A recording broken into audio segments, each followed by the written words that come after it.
face centered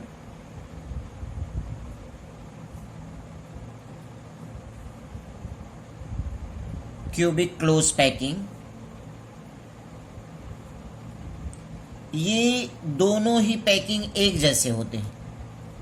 यानी अगर आपसे पूछा जाए कि क्यूबिक क्लोज पैकिंग क्या है और फेस सेंटर पैकिंग, तो दोनों एक ही होते हैं, दोनों की पैकिंग एक जैसी होती है, दोनों का सेम अरेंजमेंट होता है। अब ये देखिए कि क्यूबिक क्लोज पैकिंग में क्या होगा। यहां पर आप ये देखिए, इसको हम एक्सप्लेन कर देते हैं। देखिए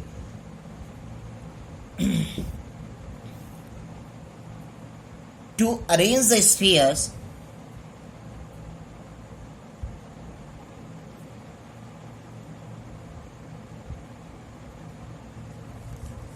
to arrange the spheres on the other set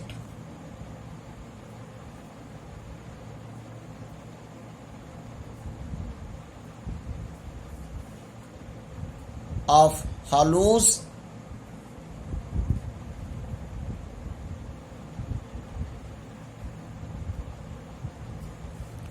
marked B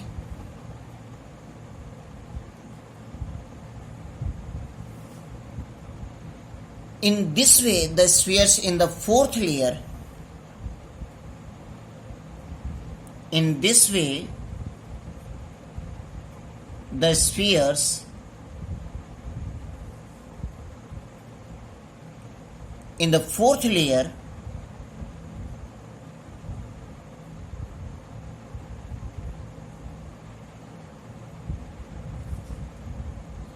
will corresponds with those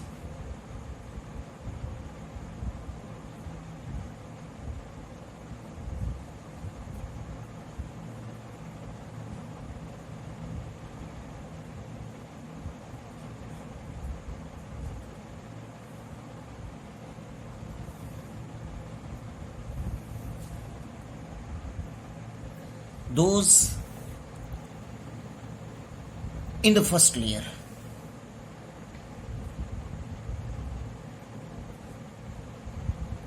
अब यहां पर आप देखिए कि इस पैटर्न में क्या होता है कि यहां पर कहा जाता है कि third layer placed, third layer placed such that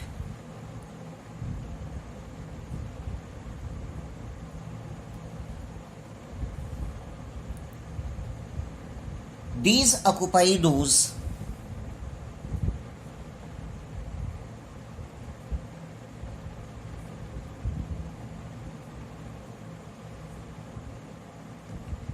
%50 voids of second layer।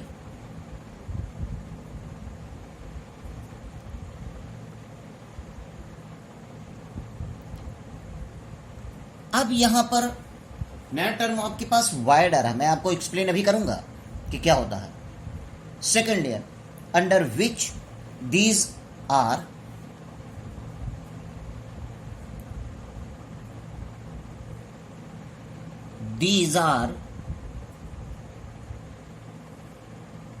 wide of first layer।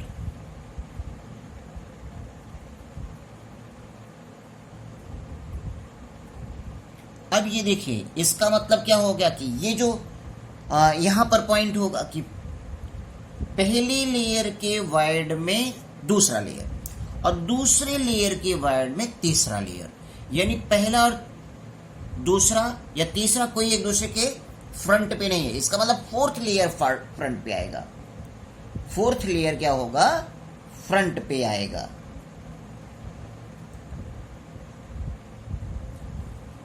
Means third layer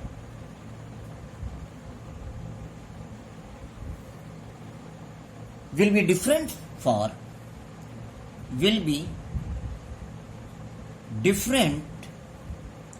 from first layer। ठीक, as well as second layer। ये ध्यान दीजिए यानी यहां पर कोई भी लेयर एक दूसरे के फ्रंट पे नहीं होगा, यानी फोर्थ लेयर एक दूसरे के फ्रंट पे होगा। चलिए हम इसको अगर पैटर्न बनाना चाहें तो ऐसे बना दें। अगर हमने इसको बना दिया ए वाला ऐसे, ठीक है, ये ए अगर हुआ तो बी यहां होगा और सी हमारा यहां होगा। ये ध्यान दीजिए, यानी पहला आपका दूसरे के फ्रंट पे नहीं है ना, तीसरे के फ्रंट पे। अब क्या होगा, जो फोर्थ वाला आएगा, जो फोर्थ वाला आएगा वो आप कह सकते हो कि वो किसके होगा, यानी ये ए बी, ये सी, फिर ये ए आएगा। क्लियर? ये कुछ इस तरीके से पैकिंग होगी, समझ में आई बात? इसीलिए यहां पर कह रहा है कि third layer placed such that these occupies those 50% wide of the second layer under which these are wide of the first layer, means third layer will be different from first layer as well as second layer। यानी third layer हमारा first layer second layer दोनों से different होगा। ये बात ध्यान दीजिएगा। अगर हम इसको स्ट्रक्चरली बनाना चाहें तो ये देखते हैं हम लोग,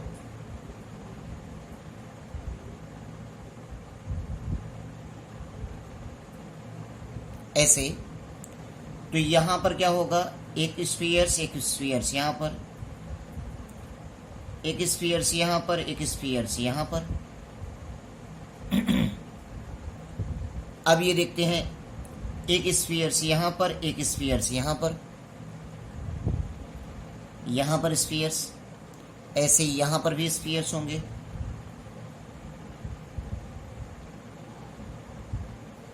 ठीक है, तो कुछ इस तरीके से ये आपका सीसीपी का स्ट्रक्चर्स बनेगा। यानी कि यहां पर एबीसी पैटर्न होता है। कैसा पैटर्न होता है?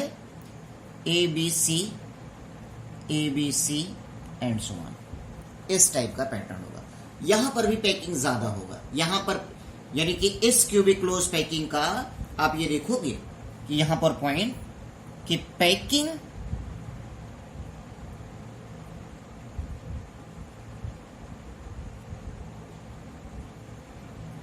of HCP, CCP and FCC be similar। अब अगर इनकी पैकिंग सिमिलर हो गए तो ये बात ध्यान दीजिएगा कि इन तीनों के कोऑर्डिनेशन नंबर क्या होंगे? सेम होंगे। इन तीनों के कोऑर्डिनेशन नंबर सेम होंगे। एससीपी का भी कोऑर्डिनेशन नंबर 12, सीसीपी का भी कोऑर्डिनेशन नंबर 12 और एफसीसी का भी कोऑर्डिनेशन नंबर 12 होगा। क्लियर? नंबर ऑफ नेबर्स, क्योंकि पैकिंग इनकी एक जैसी है, अरेंजमेंट इनकी अलग अलग है, पैकिंग इनके पास ज्यादा ही है, मैक्सिमम पैकिंग रख रहे हैं। पैकिंग फ्रैक्शन मैं आपको बताऊंगा, उसको कैलकुलेट करना भी सिखाऊंगा आपको कि कैसे पैकिंग फ्रैक्शन कैलकुलेट करते हैं। ठीक है, ये बात ध्यान दीजिएगा। क्लियर? अब ये रहा हमारा अरेंजमेंट। ये क्या रहा हमारा? अरेंजमेंट। अब हम लोग यहां पर एक नया टर्म आया, वायर्स। क्या आया? वायर्स। तो हम आपको वायर्स भी एक्सप्लेन कर देते हैं। वायर्स क्या होता है यही मैं आपको एक्सप्लेन करूंगा। वायर्स मीन्स होता है वैकेंट स्पेस बिटवीन इस लेयर स्फीयर। जैसे कि आप जानिए कि इन 3 dimensional 3D arrangement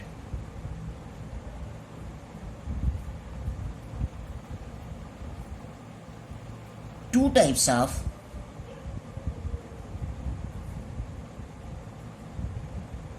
wires will be formed।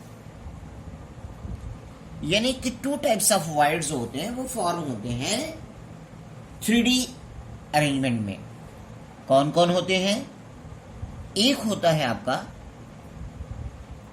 Tetrahedral wire और एक होता है ऑक्टाहेड्रल वायर। अब ये टेट्राहेड्रल वाइड क्या होते हैं और ऑक्टाहेड्रल वाइड का क्या होते हैं? तो टेट्राहेड्रल वाइड आपका जो होता है कुछ इस तरीके से बनता है।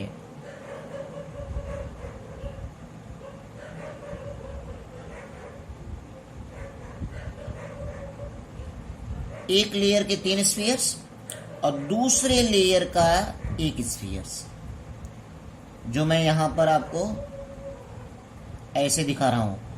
यानी इन 4 स्फीयर से जो ये वाला प्लेस होगा, 4 स्फीयर से कवर्ड हुआ ये प्लेस जो होगा, ये टेट्राहेड्रल होगा।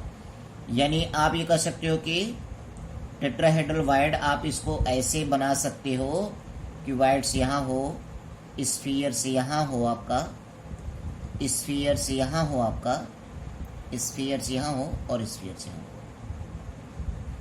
ये जो टेट्राहेड्रल यानी ये प्लेस जो होगा इन चारों स्फीयर से, यानी 3 एक लेयर के स्फीयर्स, एक जस्ट उसके ऊपर का स्फीयर्स, ऊपर के लेयर का स्फीयर, और इन चारों स्फीयर से जो कवर्ड हुआ स्पेस होगा, इसी कवर्ड स्पेस को ही आप क्या बोलते हैं? जो यहाँ कवर्ड स्पेस है, ये कवर्ड स्पेस मैंने यहाँ पर दिखाया है, इसे ही आप टेट्राहेड्रल वाइड बोलते हो। टेट्राहेड्रल वाइड यानी tetrahedral wides covered by 4 sphere, 3 of 1 sphere, 3 of 1 layer and 1 of another layer। Clear? ये ध्यान दीजिएगा। क्लियर ना? ये टेट्राहेड्रल वाइड्स। अब इसकी पोजीशन क्यूब में कहां होती है? This wide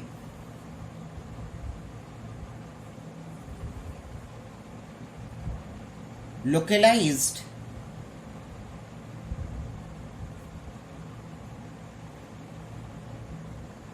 on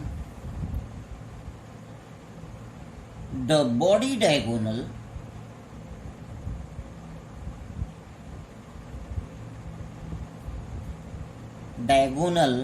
of cube, each body diagonal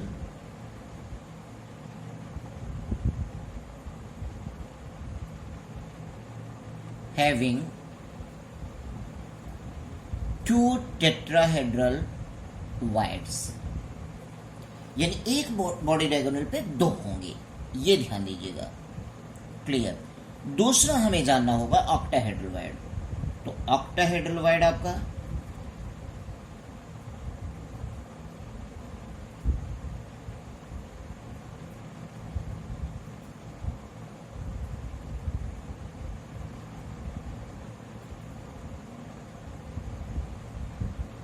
यानी आप ये कहोगे कि ये जो वाइड है, 3 एक लेयर के, 3 अनदर लेयर के, जिसको आप ऐसे शो कर लोगे, यानी एक स्फीयर सी ए, स्फीयर सी ए, स्फीयर सी ए, ये स्फीयर सी ए, स्फीयर सी ए, स्फीयर, यानी कि ये जो वाइड होगा, ये जो खाली स्थान होगा, ये इस खाली स्थान को आप क्या बोलोगे? इस खाली स्थान को ऑक्टाहेड्रल वाइड बोलोगे। यानी octahedral void covered by 6 spheres. Clear? अब ये इसका पोजीशन क्या होगा? This void localized on the edge centered and body centered। Clear? यानी ये वाइड्स आपका कहां होगा? ईच एज सेंटर, सारे एज सेंटर पे होगा, और कहां होगा? बॉडी सेंटर पे होगा। This void be covered by 6 spheres, 3 of 1 spheres, 3 of 1 layer and 3 of another layer। Clear? ये वाइड्स हुए। 3 डायमेंशनल में 2 टाइप्स ऑफ वाइड्स एग्जिस्ट करते हैं।